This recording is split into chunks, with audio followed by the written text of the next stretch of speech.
በአማራ ክልል የሚካሄደውን የሉና ተጋድሎ የምናቀርብበት የዘውትር ከፋኖ መንደር የተሰኘውን መድረክ ነው ይዘን የመጣ ነው። እንድትከታተሉ እንጋብዛለን። በአራቱም የአማራ ቀጠናዎች የሉና ተጋድሎ ተጠናክሮ ቀጥሏል። በተለያዩ አካባቢዎች የአማራ ሕዝብ ክተት አውጇል። አርሶ አደሮችን ጨምሮ የተለያዩ የህብረተሰብ ክፍሎች መሳሪያቸውን አንስተው ከፋኖች ጎን እየተሰለፉ ነው። ዛሬ በተለያዩ አካባቢዎች ያሉትን የፋኖ ተጋድሎችን የተመለከቱ መረጃዎችን እናደርሳቸዋለን። የዘውትር ተሳታፊያችን መስመር ላይ ይገኛል። በጣም ነው ማመሰግነው። እንግዲህ እንደምንሰማው ከሆነ በተለያዩ አካባቢዎች ህዝቡ ያለውን መሳሪያ ይዞ እየወጣ ነው። ለሉና ተጋድሎ የመጨረሻው ሰልፍ ላይ እንደሚገኝ ነው በቪዲዮ ጭምር ተደግፈው የሚወጡ መረጃዎችን እያየን ያለ ነው። እስቲ ያለፉትን ቀናት በአማራ ክልል የሉና ተጋድሎ ዙሪያ ያሉትን መረጃዎች ብታካፍለን። በአማራ አራቱም ቀጠናዎች አካባቢ አሁንም የውጊያ ቀጠናዎች ሰፍተው በሰፊው ውጊያ እየተደረገ እንደሚገኝ መረጃዎች ዛሬ ደርሰውናል። በበርካታ አካባቢዎች የአገዛዙ ጦር በበርካታ ክፍለ ጦሮች እና ኮሮች ታጅቦ በመድፍ በዙ 23 እና ቻይና ሰራሽ ሞርተሮችን በመጠቀም በርካታ የፋኖ ይዞታዎችን ለመንጠቅ እንቅስቃሴ አድርጎ ነበረ። ነገር ግን የፋኖ ኃይሎች በመልሶ ማጥቃት በአንዳንድ ቦታም ቀድመው ቦታ በመያዝ የመጣውን ኃይል በጣም በከፍተኛ ደረጃ እየመቱት ይገኛሉ። በተለይ በትናንትናው ዕለት በምዕራብ ጎንደር የአማራ ፋኖ ብሔራዊ ኃይል ሰሜን አማራ ቀጠና ደጃዝማች 4ኛ ኮር በመተማ ወረዳ ሽመለ ጋራ ቀበሌ ከቀኑ 9 ሰዓት ጀምሮ ሆርጃሙስ ተብላ በምትጠቀሰው ቀበሌና ክሬቸርና ደሎሎ ቁጥር 1 መውጫ አዲስ ዓለም አካባቢ በሶስት አቅጣጫ የመጣውን የአገዛዙን ጦር ጠንካራ ጥቃት በመፈጸም ከፍተኛ ሰብአዊና ቁሳዊ ክሳራ እንዳደረሱበት ለማወቅ ተችሏል። ከ6 ክፍለ ጦር የተወጣጣ የበላይ እዝ 4ኛ ኮር ሰራዊት በወሰደው የተሳካ ማጥቃት ከ100 በላይ የአገዛዙ ጨራሽ የተባለ የኮማንዶ ኃይል መደምሰሱንና በዚህም በተደረገው ውጊያ ከ55 በላይ የአገዛዙ ጦር ቁስለኛ ማድረጋቸውንና በተጨማሪም ሲጓጓዝ የነበረ ወታደራዊ ተሽከርካሪ በተዘነዘረበት ማጥቃት ከፍተኛ ጉዳት እንደደረሰበት ለማወቅ ተችሏል። በዚሁ አካባቢ በማዕከላዊ ጎንደር በለሳ ወረዳ ባጃ በምትባል የፋኖ ይዞታ ላይ የበላይ ዘለቀ እዝ በፈጸመው ማጥቃት በባጃ ከተማ ላይ ሰፍሮ የነበረው የአገዛዙን ጦር ምሽግ ደርምሰው በመግባት የአገዛዙን ጦር በመደምሰስ ጉዳት ካደረሱበት በኋላ ከተማዋን መቆጣጠር መቻላቸውንና በተደረገው ውጊያም ከ35 በላይ የአገዛዙ ጦር መደምሰሱንና ቁጥሩ ያልታወቀ ቁስለኛ በኦራል መኪና ጭኖ ቅርብ ወደሆኑ የወታደራዊ ካምፖች መሸሽ መቻሉን ለማወቅ ተችሏል። ይህ በእንዲህ እንዳለ በትናንትናው ዕለትም እንዲሁ በአለፋ ወረዳ የሚገኘው የአገዛዙ ጦር ከሻውራና አጸደ ማርያም ማለትም ከአለፋ ወረዳ ዋና ከተማ ሻውራ እንዲሁም አጸደ ማርያም ተብላ ከምትጠቀሰው ሁለት ጦሮችን በመያዝ እንዲሁም ከሰሜን አቸፈር ወረዳ ሊበን ከተማለች ወረዳ ከተማ ሌላ አንድ ክፍለ ጦር በማንቀሳቀስና ከቋራ ወረዳ ገለጎ ዋና ከተማ በመነሳት ከፋኖ ኃይሎች ጋር ይዞታን ለመንጠቅ ከፍተኛ እንቅስቃሴ ያደረገው የአገዛዙ ጦር በአድዋ ክፍለ ጦር በመልሶ ማጥቃት ከፍተኛ ጉዳት ደርሶበት ወደ ኋላ ማፈግፈግ መቻሉን ለማወቅ ተችሏል። ይህ በእንዲህ እንዳለ የአገዛዙ ጦር በምዕራብ ጎጃም ከባህር ዳር በቅርብ ርቀት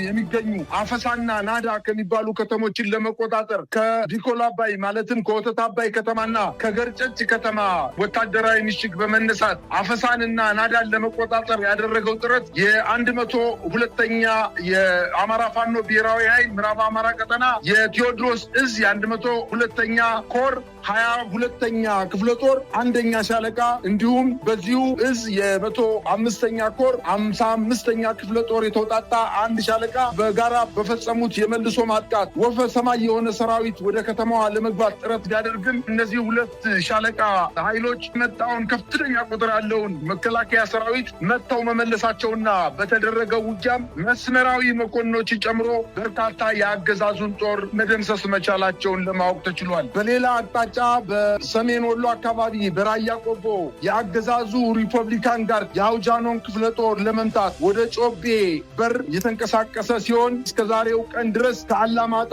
ተነስቶ ወደ ጥሙጋ የመጣውን ጦር በከፍተኛ መልሶ ማጥቃት ጉዳት እንዳደረሱበትና በተደረገው ውጊያም ከ50 በላይ የሪፐብሊካን ጋርድ አባላት እንደተመቱና ከዚህ ቁጥር ያልተናነሰ የአገዛዙ ጦር መቁሰል መቻል መቻሉና በርካታ ምርኮኞች መገኘታቸውን ለማወቅ ተችሏል። ይህ ጨራሽ የተባለው የሪፐብሊካን ጋርድ አባል ባይባዋ በተባለች አካባቢ ምስራቅ አማራ ኮር አንድን ለማጥቃት በዙ 23 እና በሞርተር ታጅቦ የመጣውን በመልሶ ማጥቃት ደምስሰዋል ሲል አስታውቋል።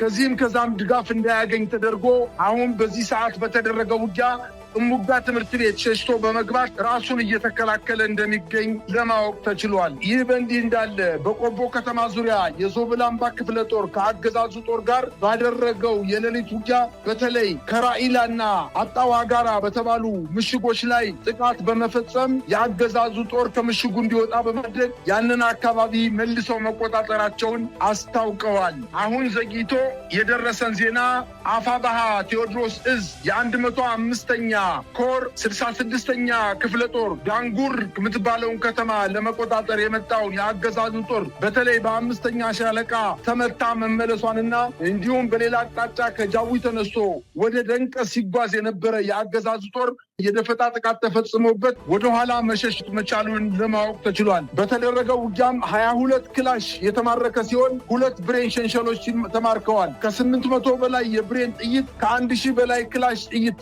ሲገኝ 14 የእጅ ቦምቦችንና 1 የስናይፐር መነጽርን ጨምሮ 6 የስናይፐር ካዝናዎችን መማረክ ሲችሉ በርካታ ጦር ተደምስሶ ማንሳት ሳይችል ቀርቷል ተብሏል። በዚሁ አካባቢ ደንቀስ የምትባለውን ከተማ እጅግ በጣም ወታደራዊ ቁልፍ ጠቀሜታ ያላትን ከተማ ለመቆጣጠር ስልታዊ የሆነ በሁለት አቅጣጫ ለማጥቃት ተንቀሳቅሶ የአማራ ፋኖ ብሔራዊ ኃይል ቴዎድሮስ እዝ የ105ኛ ኮር 66ኛ ክፍለ ጦር በ5ኛ ሻለቃ ብቻ መልሶ ማጥቃት የደረሰበት የአገዛዙ ጦር ከዛው አካባቢ ከደንቀስ አካባቢ መሸሸት መቻሉንና ሊያጠቃ መጥቶ ተመቶ የተመለሰ መሆኑን ደረሰን ዜና ያመላክታል። በጣም ነው ማመሰግነው። እንግዲህ ከብዙ በጥቂቱ መረጃዎችን እንዳካፈል ነው የምገምተው። በተለያየ አካባቢ አሁንም ውጊያዎች ያሉበት ሁኔታ እንዳለ ነው መረጃዎች የሚያመለክቱት። ሰብሰብ አድርገን ደግሞ በሚቀጥለው የመረጃ ክፍለ ጊዜያችን እንመለስበታለን። በነገራችን ላይ የአማራ ፋኖ ብሔራዊ ኃይል አፋባና የአማራ ፋኖ ህዝባዊ ድርጅት አፋድ ፖለቲካዊ አንድነታቸውን ከጫፍ መድረሱንና ነገ ከነገ ወዲያ በቅርቡ ይህንን በይፋ የሚገልጹበት ጊዜ የተቃረበ መምጣቱን ነው የሰማነው። አንድነታቸውን ከማብሰራቸው በፊት ግን ወታደራዊ ጥምረት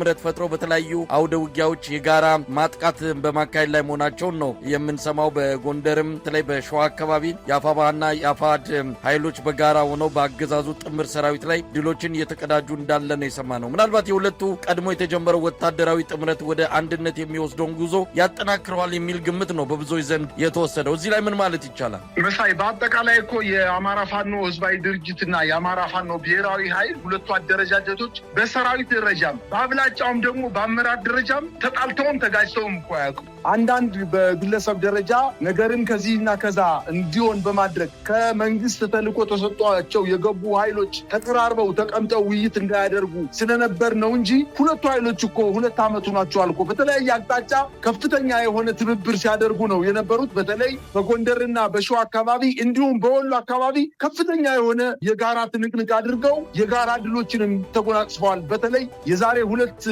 እና 3 ወር አካባቢ በማዕከላዊ ጎንደር ከጎንደር ከተማ በቅርብ ርቀት ከሚገኙት እንደ ቡሩባክስ ከአዲስ ዘመን ጀምሮ እስከ ጎንደር ባሉ ቀጠናዎች ላይ በአርኖ እና በጋርኖ አካባቢ የሚገኙ ቀበሌዎች ላይ ሁለቱም አደረጃጀቶች ከበለሳና ከደንቢያ በመነሳት በተለያየ አቅጣጫ አንደኛው እንዳይጠቃ ለማድረግ አንደኛው መንገድ በመዝጋት ሌላ ኃይል እንዳይመጣ በማድረግ ከፍተኛ የሆነ ትብብር ሲያደርጉ ነበረ። ይሄ ትብብር በጋራ እንዳይቀጥል ለማድረግ አንዳንድ የውስጥ አመራሮች ዛሬ ተጣርተው ወንፊቱ አስቸልኳቸው ወጠው ከመንግስት እጃቸውን የሰጡ ኃይሎች ከፍተኛ የሆነ ሴራ ሲጎነጉኑባቸው ስለነበር ነው እንጂ በመካከላቸው በሰራዊቱ ዘንድ መዋደድና ከፍተኛ የሆነ የጋራ ትብብር ሲደረግ እንደነበር ነው የሚታወቀው። በአጠቃላይ ግን ሁለቱ ኃይሎች አሁን በጋራ ውይይት ጀምረዋል። ወደ ፍጻሜው እየደረሱ ነው። ውጤቱም በዛው ልክ ምናልባትም ለመንግስት የማምሻ ዕድሜ ላይሰጡት እንደሚችሉ ነው አጠቃላይ ህብረት ውይይታቸውን እያደረጉ ያሉት። ሁለቱ ኃይሎች በጋራ ቢጣመሩ ከመንግስት ኃይል ብቻ አይደለም አጠቃላይ በምስራቅ አፍሪካ በወታደራዊ ተጽዕኖ ፈጣሪነታቸው ሊስተካከላቸው የሚችል ኃይል ሊኖር አይችልም። እጅግ በጣም ከፍተኛ ቁጥር አካባቢ ወደኛው አካባቢ እንዳይሄድ የተደረገው ጎንደር፣ ጎጃም፣ ሸዋ፣ ወሎ እያሉ በመካከል ላይ ክፍተት ሲፈጥሩ የነበሩ ኃይሎች አሁን ዛሬ ወጥተዋል። እንግዲህ ውይይት እያደረጉ ነው። ውይይታቸውን በጣም የሰመረ ወደ መጨረሻው ጫፍ የደረሰ እንደሆነ ነው መረጃዎች እያመላከቱ የሚገኙት። መሳይ መሳይ ውሸትንና ማጭበርበርን ዋነኛ የእድሜ ማራዘሚያ አድርጎ የያዘው አገዛዝ እሱ ባያፍር ሁልጊዜ በዚህ ስርዓት የኢትዮጵያ ህዝቦች በሙሉ ያፍራሉ። የኢትዮጵያን ህዝብ የማይመጥን ስርዓት በአጋጣሚ ወንበር ላይ ተቀምጦ ኢትዮጵያን ከመቼውም ስርዓትና አገዛዝ በላይ ያዋረደ ስርዓት እንደሆነ ሁላችንም የምናውቀው ነገር ነው። የተናቀ ስርዓት በመሆኑ እንጂ እውነት ለመናገር የተቃቀፉት እኮ 2 ሰዎችና 2 ግለሰቦች ብቻ ናቸው። እነዚህ የተቃቀፉ ሰዎች ደግሞ የስጋ ዘመዳማች ስለሆኑ ካልሆነና ተነፋፍቀው ካልሆነ በስተቀር በትግሉ ላይ የሚያመጡት ውጤት የለም።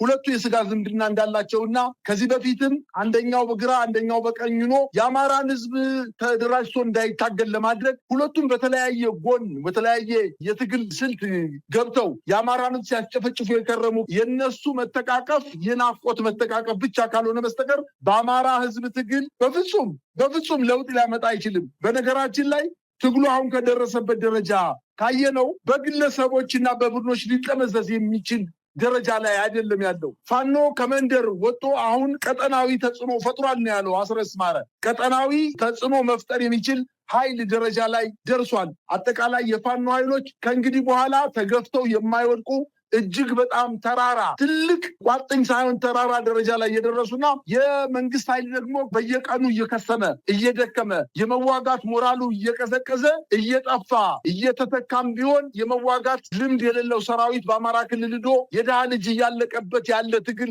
መሆኑን ነው የምናውቀው። ይሄኔ ነው ሄደን የፋኖ ኃይሎችን ባሉበት ደረጃ እንመታለን ብሎ እየተንቀሳቀሰ ባሉበት ቦታ ላይ የፋኖ ኃይሎች በሌላ አቅጣጫ ከዞን ከተማ አቅራቢያ የሚገኙ ወረዳዎች ላይ እየገቡ ከፍተኛ የሆነ ድል እየተጎናጸፉ እንደሚገኙና አንዳንዴም የመጣውን የመከላከያ ሰራዊት በመልሶ ማጥቃት ከ100 በላይ ያላነሰ አሁን ከአርማጭሆ እስከታች እስከ መተማ ድረስ ባለው ውጊያ የፋኖ ኃይሎች ጠንካራ ይዞታ እንደሆነ ይታወቃል። ይህን ይዞታ ለመምታት ያንን አካባቢ ሙሉ በሙሉ ለመቆጣጠር ከፍተኛ የሆነ ቁጥር ያለው ሰራዊት ይዞ በከፍተኛ ወታደራዊ ትጥቅና ስንቅ ተደራጅቶ ብረት ለበስ ተሽከርካሪዎችን ይዞ ያንን አካባቢ ለማጥቃት ሙከራ ያደረገው ኃይል መንግስት እጅግ በጣም የሚተማመንበት የሪፐብሊካን ጋርድና ጨራሽ የተባለ ወታደር ነበረ። ነገር ግን 5 ሰዓትና 6 ሰዓት በተደረገው ውጊያ ብትንትኑን ያወጡት። ይሄ ሁለተኛው ድላቸው ነው።